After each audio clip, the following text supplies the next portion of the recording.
Welcome to another episode of the Peak Potential Success Show. My name is Fong. I'm an entrepreneur, business strategist, real estate investor, speaker, and also a best-selling author. And every single day, I help others unlock the potentials and guide them to succeed. Today, I have an amazing guest. This person I've seen at events, virtual events, and she's always so full of energy. She has so much wealth to give and knowledge, and it's always fun to listen to her speak. And she is just a very, very successful individual. She's an attorney, a top-notch attorney turned into a multi-millionaire investor. She has equity holdings in companies. She's a bridge funder for films and movie making. She is just so diverse in the skill sets that she has. She loves working with leaders and businesses to help them propel to their top fullest potential when it comes to their impact, purpose, and also their identity, and helping them create that legacy of sustainability and preeminence. She's an investor, a wealth building strategist, a business coach, and a speaker. So please welcome Her Majesty, Ms. Wai-Yee Schmidt. Thank you so much, Fong. Thank you very much for being here. I know you're all the way from Germany, and it's one of those things that this whole new world has allowed us to do, is to connect with people all over the world. So thank you very much for being here. I love it. I love it. I'm getting to know people at such a quick rate. Just people from so many awesome, amazing people like yourself. Yeah, it's so unexpected how we all just connect through the whole. We're living in the Zoom era. That is just so cool. Yeah. I spent a lot of time going against my wife, saying that I will never do Zoom calls and doing Skype calls, and then when this happened, she was like, "Who told you so?"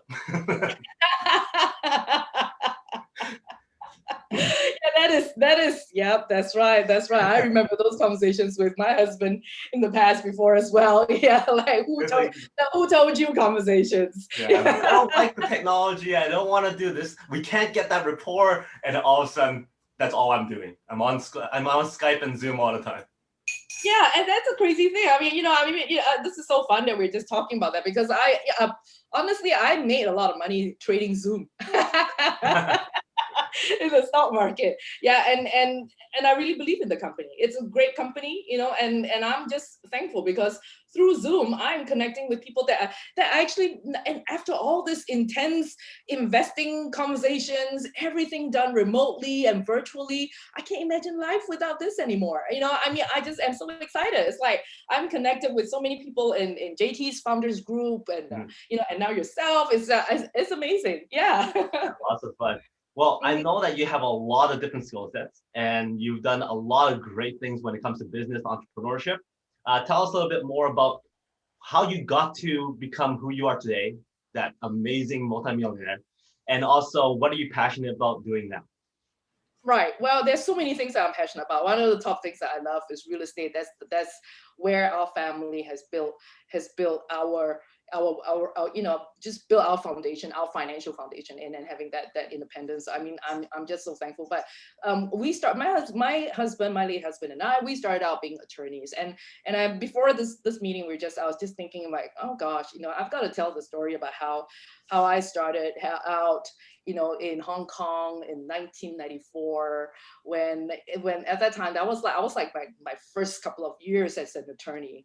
And I remember I was gonna had the opportunity to make 3 times as much as a first-year associate in Hong Kong compared to when I started out in Singapore. And in Singapore, that was like a long time ago, and I'm not afraid. Everybody can figure out, do the math, how old I am. I'm fine with it, but I just want to encourage people that journey of success is a lifelong process. And I started out in 94 in Hong Kong in a 100-square-foot apartment, tiny 100-square-foot apartment, with barely any windows.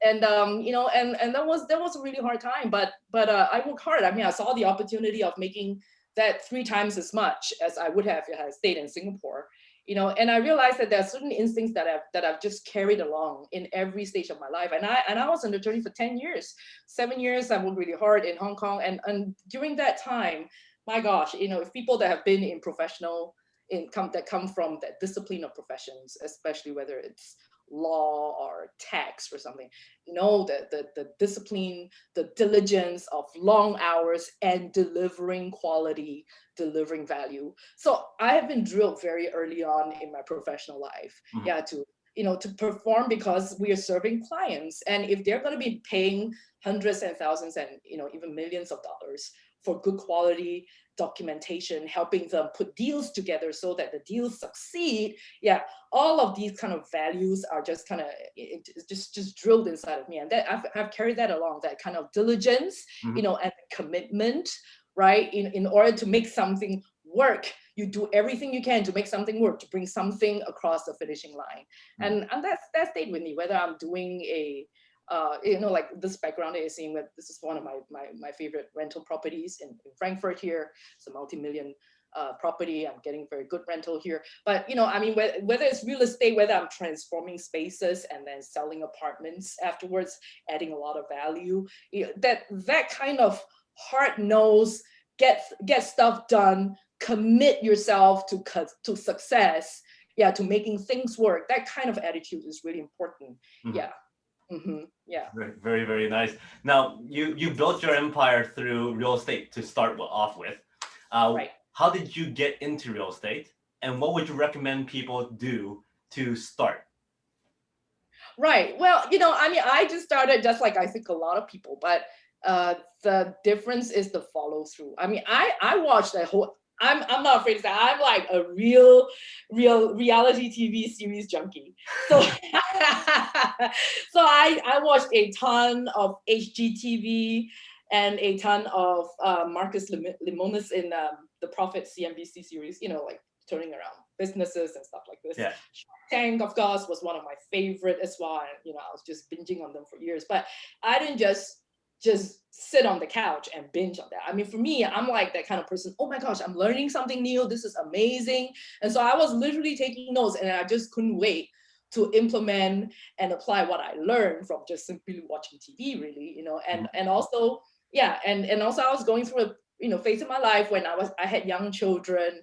I was caring for my kids at home. I was caring for my family at home. My husband was, in the German society, that's a very typical setup. It was also really hard to get childcare, but I was just preparing myself to launch into a new phase of my life. And so I was very glad when my husband and I, we were able to just say, okay, let's just get into real estate. And so I took care of that. I mean, like, basically I just watched a whole bunch of HGTV, right? I think there was this amazing couple, was Tarek and Christina, I think, at that time, and they were really good.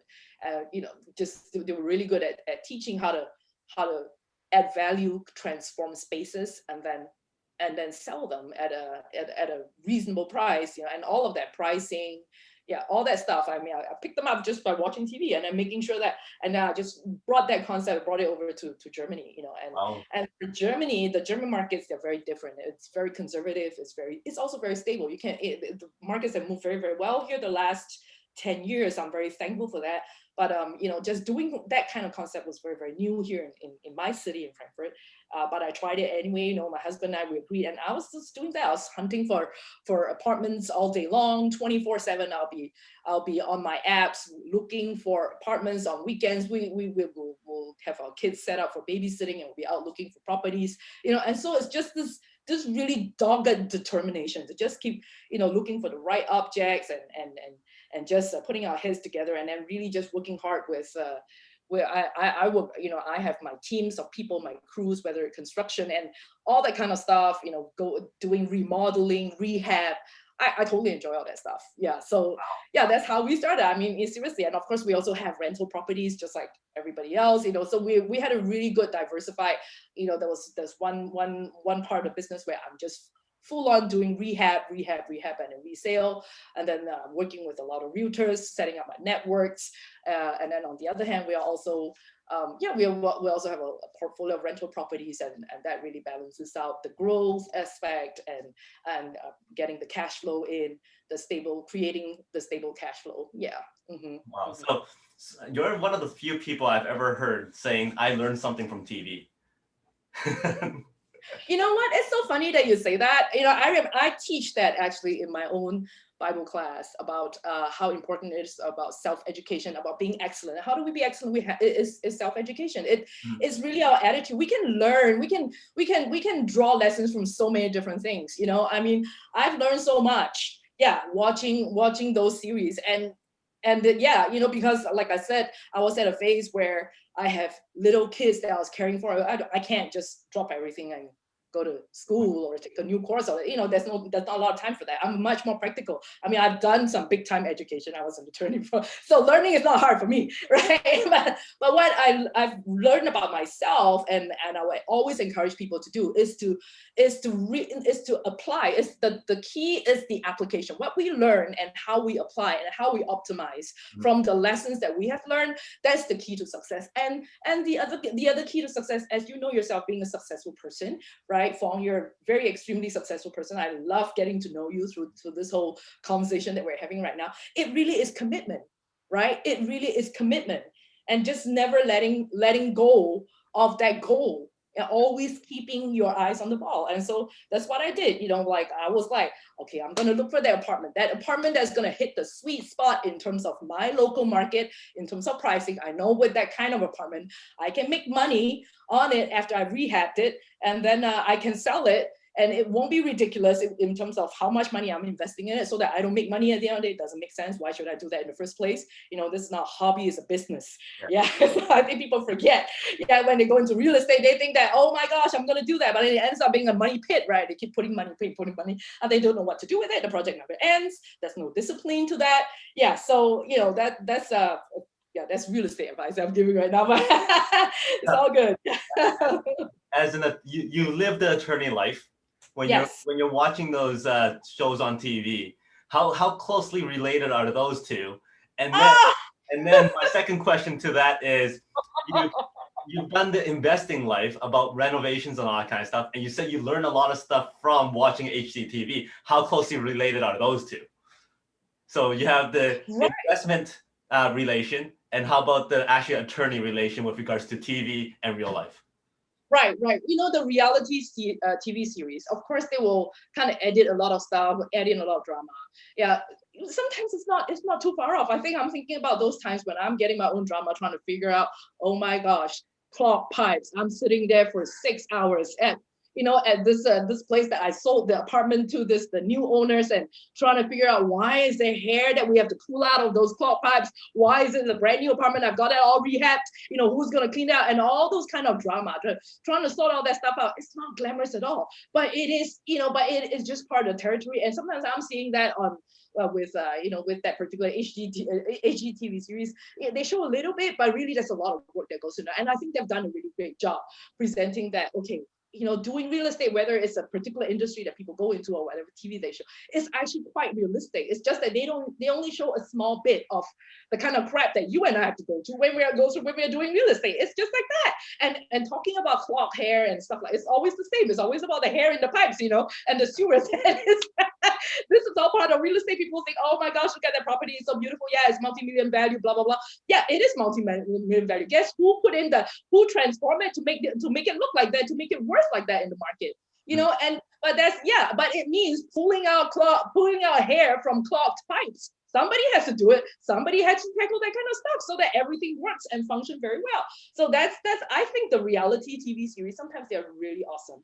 And there are lessons that we can learn. And what you make out of it, again, is a very individual thing. But coming back to the scripted shows that you're referring to, maybe you're referring to shows like, I don't know, we're just talking, having fun here. Well, you're from Hong Kong, so you're in Hong Kong. So I used to grow up watching File of Justice.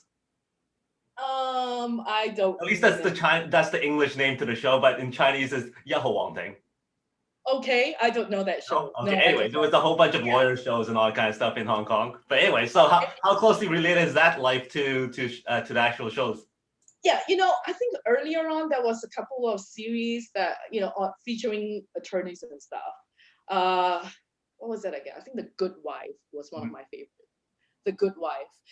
In the very early seasons, they portrayed a lot of real cases to go into, and I found that very challenging intellectually. It was a lot of fun watching, and they will be talking about very specific. That's one thing I loved about being an attorney at that time. I mean, I have to say that my 10 years there, and law school was like a very solid academic 4-year curriculum that I did in Singapore, one of the best universities in the world. And the intellectual challenge is wonderful. I love the attorney part, the intellectual part. It was a lot of fun. It is a lot of fun. And, and a lot of these shows, they don't portray that. They do a lot of drama, a lot of the related, and I just get so bored after a while. And I not to slight them in any way, they're very entertaining. That's the whole point. They're entertaining. Yeah, but, like a lot of I would say, probably my top shows would be The Good Wife, where they had they really get into the details of real cases, and it's realistic. Whereas I think the more fictional ones would be like I think Suits, very glamorous, beautiful. I don't know, suits, nice suits, really, literally suits, right? The women wear suits, the women, but it's just. I mean, I just don't. It's nowhere near what it's like within a law firm environment. Basically, it's just very, very hard work. People work very, very hard. A lot of grinding, a lot of delivering quality to clients. I mean, that's how I've experienced it. I'm very thankful for my time. Yeah, that's right. If you had the opportunity to go back in time, okay, and replace those, you said 10 years of being an attorney? Yes, that's right. Okay. And replace those 10 years of being an attorney and jumping right into real estate investing and business investing, would you have done that route? Or did you actually appreciate the fact that you've gone through the whole attorney life before you went into business?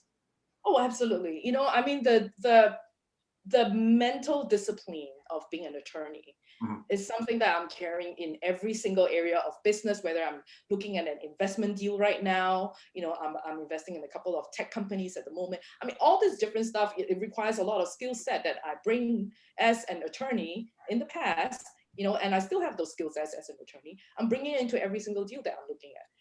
And I'm very thankful for those years. I mean, I think about those 10 years that I was working so hard, 16-hour days, maybe sometimes overnighting and all that kind of stuff. Yeah, and I was really good at being the nerd part, you know what I mean? Like the technical attorney delivering the documentation and just delivering good work. But I find that I was missing out on how to be good with people. That soft skill is something that I would encourage young people to just really reach out of themselves. I mean, I wasn't so good there. I was like, just being a very, very, very, how would I put it? I mean, obedient is not the right word, but very, very collaborative, very, it was all good up to a certain point. When it came to business development, then you need a whole different set of skills. But as a very young person, in a lot of ways, we're still developing ourselves. We're not so mature and all that kind of stuff. Yeah, and so that's where I felt like, oh wow, I really missed out on that when in my 10 years as an attorney. But of course, now that I've gone into business and I've gone into real estate, I'm a complete different person now. But I'm very, very thankful for those 10 years. I really wouldn't have done it any other way. I was just telling my son this morning how I managed to win one of my early court cases. And I was just thinking, oh my gosh, one of the first cases that I ever done in court. It was relating to a construction case. Yeah, and as a young 25, 24-year-old person, I had no clue what my client was doing, but he instructed me, to say, hey, I'm not going to pay the price for all these tiles that this guy delivered, all those big slabs of concrete. They were supposed to deliver a certain quality, but they didn't deliver it. I'm not going to pay the price, And I was like, yeah, but then you took all of those goods and you didn't want to pay the price. But then he was right, because when I started digging into the case, I realized, oh my gosh, there were a lot of holes that I could poke in the other side's case. And I was 24 years old. What did I know about construction at that time? Nothing, but I was done with that case. And the case that nobody wanted because it was so technical, related to construction issues, which nobody in the office understood. But I took it on as a challenge. I'm unfazed by the degree of difficulty. So I went right in. I was working, oh my gosh, around the clock, 24/7. And in the end, I managed to convince the judge that, yeah, my client was right. He shouldn't be paying the price because there's a lot more to go into, because this guy, the vendor, didn't deliver what they said they were going to deliver. And because of that, I won the case for my client. And the crazy thing was, the other side was supposed to win. They were so sure they were going to win because it was so easy. Where's the price? They didn't pay the price, blah, blah, blah. And what happened was the other side actually lost their client. I not only win the case, I won the case, I made the other side lose their client. So it's like this sort of, it's like this sort of bulldog determination. It's necessary. it doesn't matter what industry you're in, you want to succeed, you have to have that bulldog determination. Yeah. Okay, so you So mentioned, yeah, I shared you that mentioned with a few things in that story where it's catching me off guard a little. First of all, the way you're telling that story, you're very energetic. You're very passionate about what you were doing. You're very excited about what you were able to accomplish. But then you also said that that's not the type of person you were. You said you weren't a person with the soft skills to kind of tell stories and communicate so well, but you're amazing at telling stories. So what was that shift? How did you realize you need to develop that soft skill at a certain Mhm. point? What did you do to make that shift over to go, hey, I'm gonna have to speak better, I'm gonna have to deliver better, communicate better? How did you do that? Right. Well, I think in terms of oratorical skills, because of my profession, right? Learning how to present myself in court, blah, blah, blah, all that kind of stuff. I had to learn through law school anyway, right? And then when I got out as an attorney, I had to do court cases as well in my early years before I went to do a lot of corporate work, which is non-contentious, non-judicial kind of work. So presenting myself, yeah, it's not something that's difficult for me. Like doing a presentation, teaching, public speaking, it's not the hardest thing for me, right? And then later on, I also did a lot of that in my nonprofit Christian circles, church circles, where I was doing a lot of teaching, Bible teaching, and all that kind of stuff. So I'm already into that. But what I felt like I was missing when I was a young attorney was having the confidence to reach out to people on a one-on-one basis. And that was really sad for me. I'm looking back, oh my gosh, actually I'm really strong at that. Now I look back, I'm 50 now and I'm 51 now. I'm looking back, oh my gosh, as a 25, why did I lack that confidence? And honestly, it's like, it's also a bit of a spiritual journey for me, that how I had to be, I had to be closer to God in my own journey to realize how he created me in order to drop all that fear and the lack of confidence. Mm-hmm. I could go to court, I can present a case and I can win it. Or I can go to a boardroom and, I can be helping out to negotiate and all that kind of stuff. And that's all fine. But when it comes to winning clients in terms of business development as a young attorney, I really struggled with that. I really did. And I think that's like a very, very deep level of looking in and looking inward and thinking, oh my gosh, I can do this too. If my partners are able to win clients and be a rainmaker and get in business, yes, I know I'm 28 years old. I know I'm 27 years old, and I know I'm a woman, and all of these gender issues. I mean, that at that time, that really weighed heavily on me. And and then there were all these other sort of ceilings, yeah, that were in the office environment. Yeah, we can always say there are ceilings in the environment. Of course, now today, the young women are getting a lot more exposure. It's just very, very different as well. But a lot of it is actually in our own mind, right? It's a mindset issue. Right? It's a mindset issue. I really had to grow as a person internally. Yeah, I had to get a lot of, I had to really walk out my personal spiritual journey to be more and more mature, to be confident in myself before I could have that confidence to get business, to connect with people. Yeah, and that came really easy for me when after I became, I don't know, like after I became a mom and just being here and just doing real estate, that just somehow it was just so easy for me. It was, I just made a bridge. It's like I just started stepping out more and more. But yeah, that was that element that was missing when I was a young attorney. Yeah. But I want to encourage every young person out there, every young person, that they not fear reaching out to people that might seem, that or just, how would I put it? I think the lack of mentoring was also a key factor. Yeah, the lack of mentoring, so because I was living out my professional journey without any mentors or without any mentors, without any coach. Of course, then the value of coaching, that that we talk about all the time. You talk about it in JT circles. Yeah, so of course that wasn't so apparent when I was a young attorney. That wasn't, when I was a young associate, that was not a thing at that time. But definitely I would not only encourage people to reach out to coaches or mentors or whatever, but also just getting over themselves. Yeah, a lot of it is really right here. Yeah. It's really right between our ears.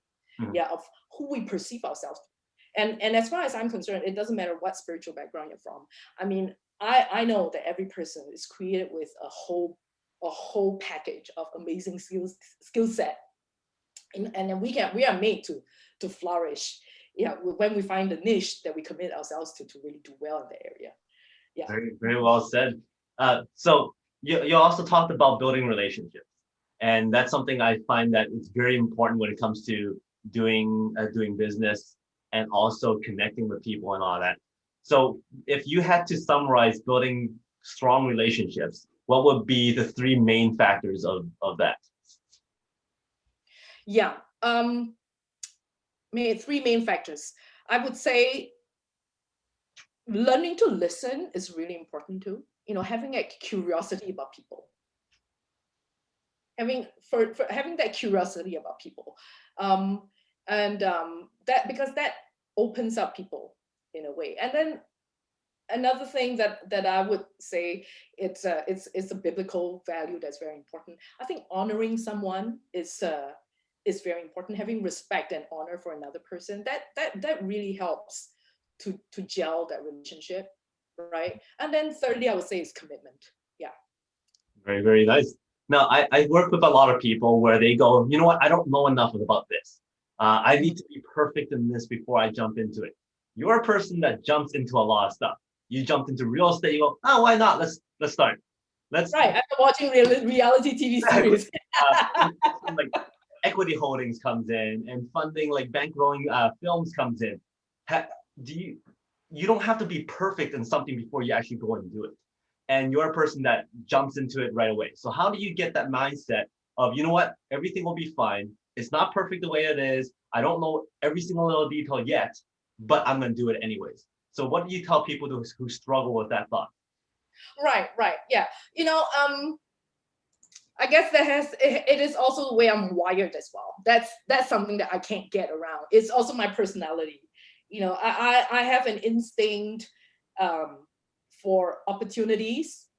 I have an instinct for profit making, and that's intuitive, I'll say. That's intuitive, you know, and it served me very, very well, this intuition, in the area of trading, right? You know, I do a lot of stock market trading. And I recall this conversation I was just having with Peter just a few days ago. He's just very surprised with the way I trade, which is exactly like you say. You know, I mean, sometimes it's not, I have a lot of information. I will do my research on a particular company. I will know the fundamentals, you know, I'll know the fundamentals, and I'll have a kind of like a rough left brain collection of data about this company, whether it's going to do well or not, short term, long term. But yeah, you know, when do I pull the trigger? That's an intuitive thing. And I'm very fast at that. I'm very fast at whether it is trading in the stock market, doing the kind of trading that I do, the strategies that I have, or it is, you know, going into those filmmaking, what JT is offering through his amazing. I think this, how would I put it? I'm just trying to, I'm grasping for the right words. There has to be a balance when you smell that you can make money. And I think that's something, of course, that's something that is a bit of a DNA thing. It's like, you know, whether you can smell it or not, you know, maybe you can learn. I'm gonna ask, what does it smell like? That's the thing, right? You know, I mean, well, like, let's put it this way. This month, I have made $100,000 trading in the stock market. In January. You know what it smells like. I can tell you what it smells like. It's kind of hard for me to try and tweak another nose and say, smell it, you know, but yeah, I can teach a lot of things, right? You know, I can drag, you know, bring a cow, right, to the water and just encourage it to drink the water. But whether the cow actually drinks the water, I don't really know. Yeah, but I do have an intuition for profit making, for opportunities. I think the difference is I'm quick to go for it. Yeah, I know a lot of people who are very good at analysis, right? They will look at a whole situation, they will have all the left brain information, the data, and this and that, and the one thing that stops them is fear. It really is. Yeah, they will see everything is already there in place, all the factors that will make this deal a good project. to move forward on, and they know that if they do if all this stuff is in place, all of the moving parts are in place, they will make money at some point in time. Yeah. But a lot of people don't move because they fear, and so for me, I'm like, I move. Yeah. And I have an abundance mindset. Yeah. If I miss out on one deal, I'm making money somewhere else. Mm-hmm. If out of like the apartments that I sold, I didn't fear. There was one property I had a huge problem with the roofing and this and that, and the permits were not in place. And as you know, in real estate, sometimes you've just got to take a step back and say, okay, I'm losing money on this one. I just want to sell it and get rid of it, right? So you lose one, but then you make money somewhere else. I mean, I think I lost about 11,000, 12,000 euros on that one, right? But then, I'm doing trading and I make that back in a few days while I'm asleep. So for me, I really, really believe, okay, and I'm sorry that, it's not meant to slight anybody, but I really believe I am a favorite child of God, and I get a lot of opportunities and I can make money in my sleep. And I know how to make money work for me. Not that I work for money, but I know how to make money work for me. And even, and having that mindset when you're very open to opportunities and you're not afraid of failure. That's the key that I'm coming to. A lot of people are so afraid of failure that they are paralyzed. They don't move forward. Even when they see the opportunity, they don't move forward. I'm like, I see an opportunity. It's very clear for me. I know I can make money. I'm going to go for it. Yeah, and maybe for this particular opportunity, it might be even safer than the other one, or more riskier. I know what's my risk appetite. My risk appetite is high. Yeah, but it's not like I'm throwing all of my eggs into the wild trading basket. I don't do that. So, that's why I do diversification. I've got, good old solid rental properties with stable income. But all of these are different types of opportunities presenting themselves. So what do I do? That's my decision. Yeah, I'm not encumbered by fear. And I want to encourage the young people out there, and I do that with my boys as well. I tell them, right, that they're great. And then we should just sometimes you just need to be bold. And that's what investing is about. That's how people succeed, right? You're not afraid of failure. You just keep going. And it's one of my favorite verses in the Bible. It just says that, the righteous man will fall 7 times or rise again. So it doesn't matter how many times you fall. Yeah, this is applicable to everybody out there. You just keep falling, you keep picking yourself up. You fall, you pick yourself up. Do not be afraid of failure. Yeah, yes, you might fail maybe in one deal. Maybe you saw something off. Yeah, but know that you're gonna pick yourself up and you go through and you see another opportunity, go for it again. Very, very well said. Because failure is success training. Is the more you fail, the more you learn, and the more experience you get, and then also the more opportunities you actually see when you fail. So it's very, very important. Question: when your kids come up to you, go, "Am I God's favorite?" You go, "No, son, I'm God's favorite." Have you ever said that to them? No.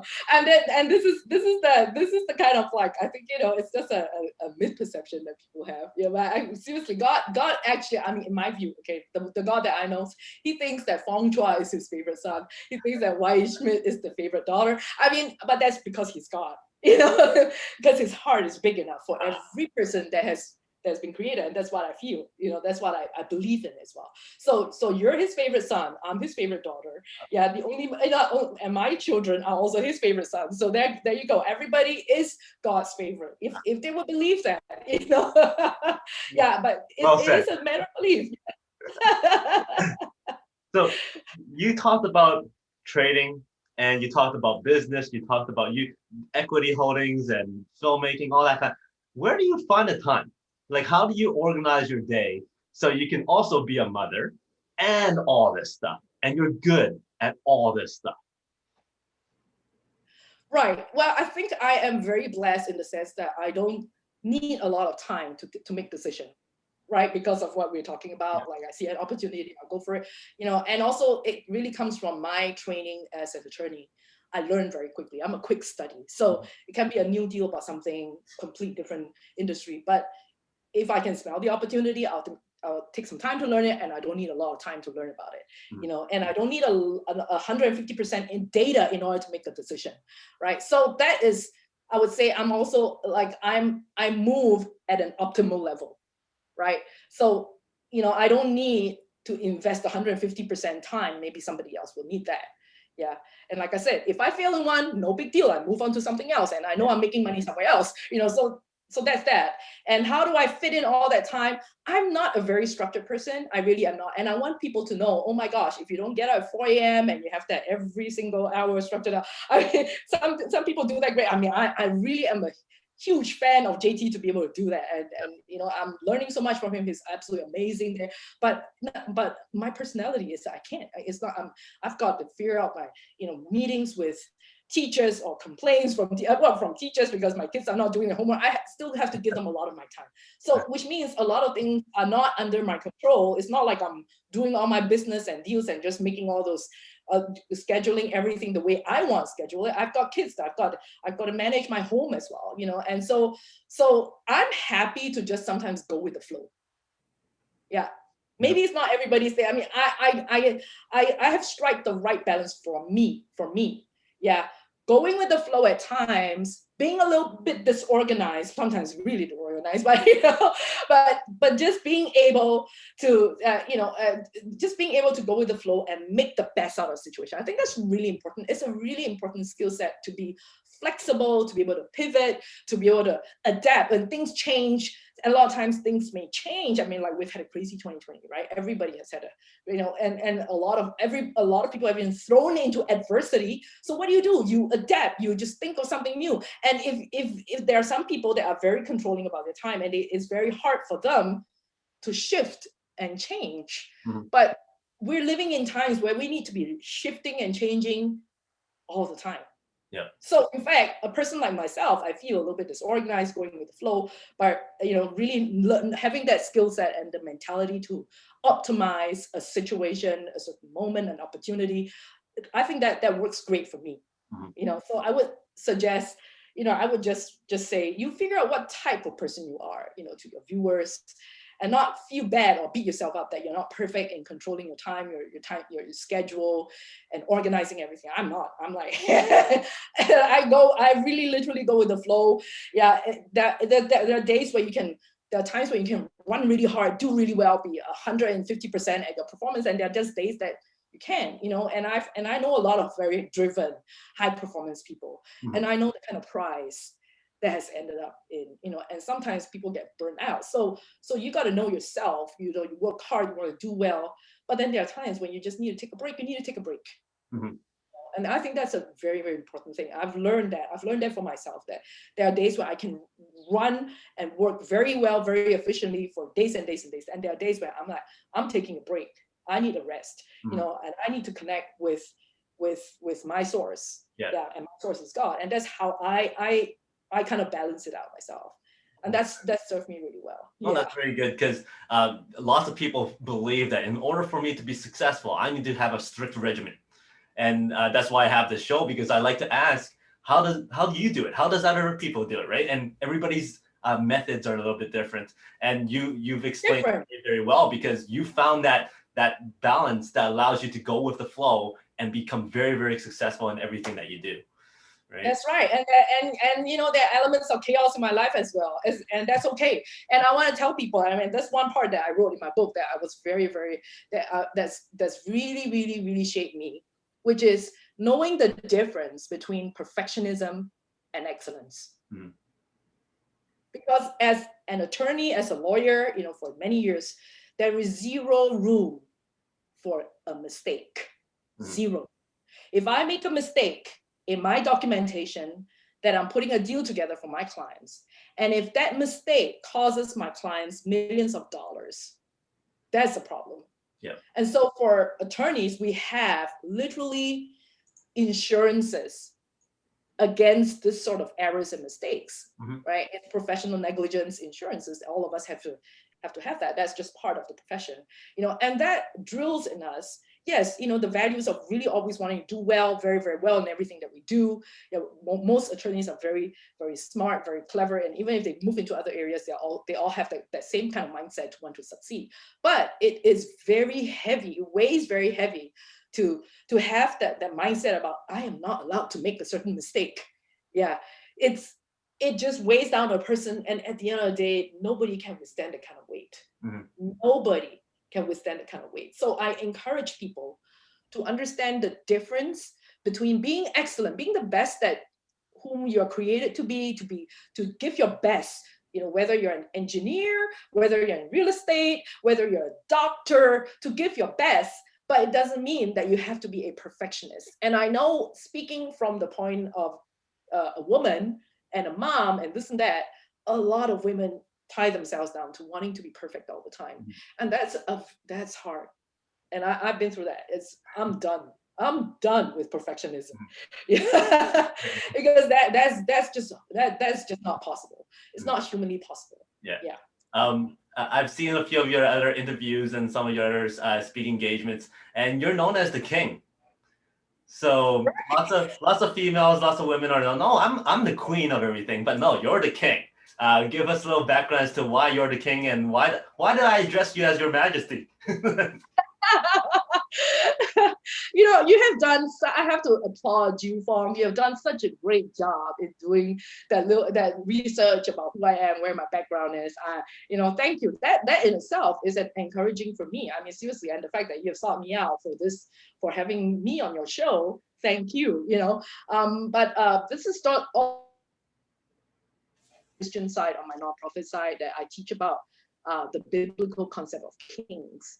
And it's simply what kings in biblical times, a few thousand years ago, King David, King Solomon, we've heard of names like that, right? You know, all their character, their traits, and how they succeeded in their time.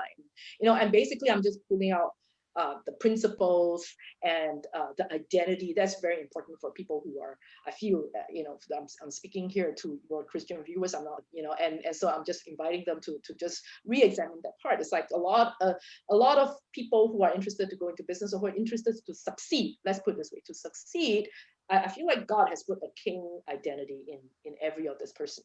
To be a leader, to do well, you know, just basically to live, to flourish in the calling that God has put in this person's heart. It can be like the number one, I don't know, you know, teacher, nurse, first responder, and or surgeon, or again going back to attorney, But this is the heart of a king, is to also just be excellent and to flourish and to do well, and that goes to the idea of identity.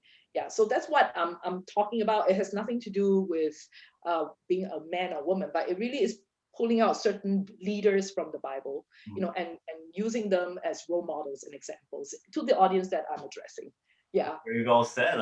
I actually never heard that part of it. I heard another explanation before, but this one was very, very well done. I mean, I can give you a couple of examples. For instance, everybody heard of King David, right? And David is an amazing warrior in his time. And he was fearless. We all hear about the story about David and Goliath, right? I mean, basically what he did was that he just overcome an amazing enemy at that time, a very overwhelming enemy of Israel. And he was a child. He was 17 years old, you know, and he was fearless against this enemy. So, you know, and later on, God promoted him to become the king of Israel. So, but basically, it's all these sort of the character traits of strength and courage and boldness, and what he accomplished as a historical figure, as well as his son Solomon, who grew David's nation, into a huge empire. And you know, and he would be a trillionaire by today's standards, King Solomon. You know, so there's so many lessons to be drawn out about how they grew as persons, how they grew their empires and their character traits. So it's all this stuff that I'm actually pulling out and teaching my audience. You know, and so you know, we're talking about leaders here. So at that time, you know, this is the office that they hold. We call it as an office, right? And it's got nothing to do with being a king or a queen in terms of gender. No, it's got nothing to do with that. It is the official position of you know, of leadership that we're talking about. Very yes, I totally agree. Very, very interesting take on those words. And now, if you had the opportunity to speak on the world stage, and the entire world is listening to you for the next 2-3 sentences, what is that one message that you would share? Yeah, I would say give your very best. Figure out who you're supposed to be. Yeah, who you're supposed to be, who you're created to be, and simply walk in that. You know, for me, I feel like identity is always a key issue. It's always a key issue because identity, once you figure out who you're supposed to be, you'll figure out your purpose. You'll figure out your life purpose. And life purpose is something that people are always trying to figure in. Everybody's lost. Yeah. Everybody's lost to some extent. But once you have that, to click into something that is so fundamental, you know, it will be a smooth ride. Because I feel like this is something that can carry people through eternity. Yeah. Cool. Yeah. Now, before I let you go, I got 5 quick questions for you for fun. Just give me the first word that comes to mind. Okay. If you had the opportunity to go to, actually, let me get back up here. Do you have a hidden talent that not many people know about? Hidden talent that not many people know about. That everybody here would know. Well, I have to say I doubt it because I've been so shameless about embarrassing myself and telling everybody, you know, the stuff that I've gone through. It's pretty much out there. Everything about me is pretty much out there. And you know, I've finished my book, part 1 of my book. You know, so there's more stuff in there, and I'll market it when the whole book is done. Okay. It's called Things of Wealth. You know, but pretty much everything's out there. Okay, so let me rephrase that. If you had the opportunity to perform something on stage, not speaking, because I asked this question. Right. Before, yes, I have. Like, I have. I'm going to go speak. So what is that talent that you would perform on stage? Yeah, well, this is hysterical. This is like from my party days as a young person before I got married, before kids. Yeah. I did a belly dance performance at a party in Hong Kong in, I think, 96, 97, I can't remember. So now 97, 98, a long time ago. that did yeah, it was me off just guard. fun, you know? Very interesting. Okay. You bankroll films, right? And there's this one actor you go, you know what? I need to be in that film to act with them. Which actor would that be? Huh. You know what? A lot of the guys on TV that I look onto are really on the business side. I'm not trying to think of. Let me think. That's a funny question. I'm like, you know what? Now you've stumped me. I'm trying to think of, like, I would be so excited if I get a chance to meet Marcus Lemonis. Yeah. Cool. But he's not. It's you know, I mean, I would be so excited. He's really impacted me in how he's transformed small businesses and his heart to reach out to small business owners and really help them. I mean, that would be, like, I would say he would be the #1 person I want to meet as a TV celeb. Okay. And you know, I mean, you know, and then the other TV celeb that I really love to meet is Bethany Frankel. Yeah, I think she's absolutely awesome as a business person. Okay. Just so bright, and to be able to achieve so much in such a short time. I think, you know, I mean, there's so much to learn from these people. I mean, sometimes TV just doesn't do them justice because they show a lot of drama, a lot of the negative part just because it's entertaining. But I think, you know, probably these guys have achieved so much in their lives. They're absolutely amazing people to look up to and to learn. But in terms of films, oh gosh, you know, I have to say I'm not.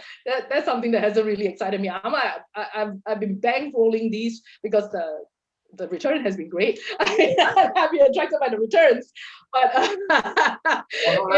yeah. So we'll go with in person or not. I have to say I'm not excited. Sorry. So we'll go with Bethany Frankel and also Marcus. So those 2 people are in your dining room right now, and they're waiting for you to serve them a dish that you're very proud of. What do you serve them? Right. Oh, very good. That's a very good question. Do I have to cook it? If you don't tell them, they won't know. I if I don't have to cook it, I can serve. Like, I've got a personal chef. That's amazing. I mean, even in a fantasy, I've got to have my personal. I've got to rope in my personal chef in that fantasy. Yeah, you know what? I love to serve them. I love to serve them. I'll love to serve them pastas, Spanish pastas. There'll be something kind of different and really. You can get very good quality pastas. Not tapas. I'm sorry, I got the word wrong. Tapas. Yeah. That you can get some really good quality stuff here in Europe because of our culture, because the food culture is very different and very elevated. Yeah, I mean, it's not meant to be snooty on it, but it's just that we just have a lot of Spanish people from Spain, right? And we just have a lot of people that are trained. And my personal chef, she's able to deliver amazing tapas. I would love to serve.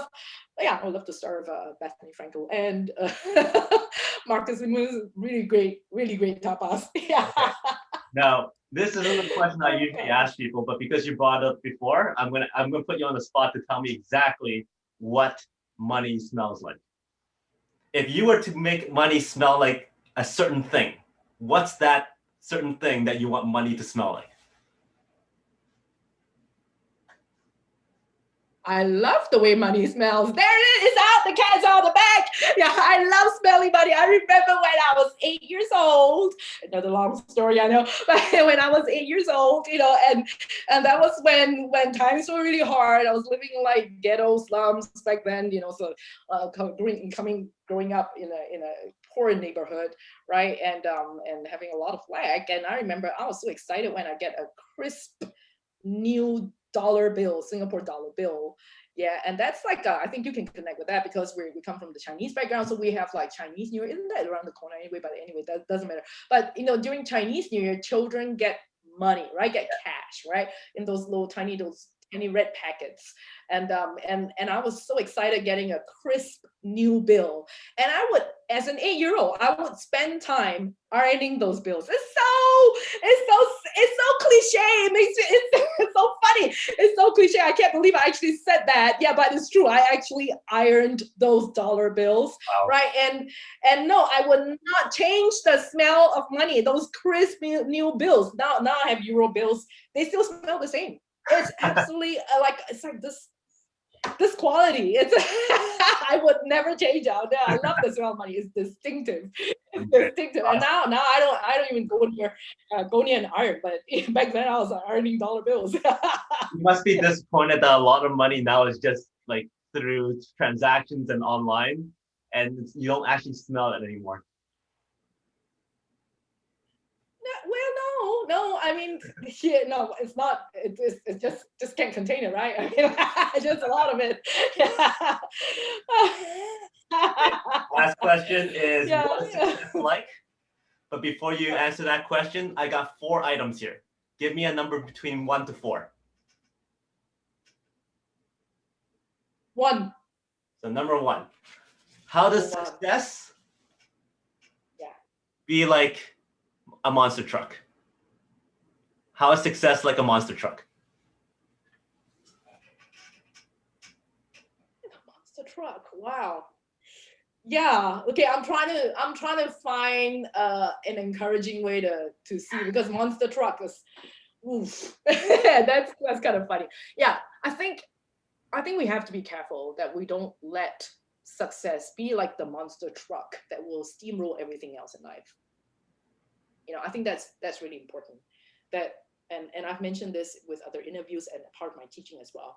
And I'm not perfect there as well. I think sometimes we can revel so much in our success and what we've accomplished, and all that stuff, and we forget where we come from originally. Mm-hmm. Right. Very well said. Yeah, and I have to encourage every person out there to remember where they started, where they come from, and there've been a lot of people that have contributed to their path of success. Mm-hmm. And yeah, people come in and out of life, that's normal, but even just to remember where they started, where their origin, where they come from, I think that's important, and not let the success become that monster truck, become the monster that will steamroll everything else, right? So that's the one analogy I can pull out. of that. Very well done. Yeah. Very good. Well, thank you very much for your time, your stories, all the advice that you've given throughout this entire interview. I had a blast talking to you because you're just so full of energy and so authentic. It's just lots of fun to talk to you. So thank you very much. Thank you so much, Fong. Thank you. So, and if anybody wants to get in touch with you, what's the best way to reach out? Right, I am on Facebook. You can reach me either on my personal page, Wai-Yee Schmidt, or on my Facebook business page, Kings and Wealth, or on LinkedIn. On LinkedIn, I'm also on LinkedIn, Wai-Yee Schmidt, and I also have a company page, Kings and Wealth, on LinkedIn. Yeah. Awesome. Now, I recommend everybody to get in touch with her. As you can see, she's a lot of fun to talk to and have a lot of knowledge to share. So thank you very much. Yes. Thank you. And for everybody out there, she is Wai-Yee Schmidt. My name is Fong Chua. Until next time, today is the day to unlock your potential. We'll see you later.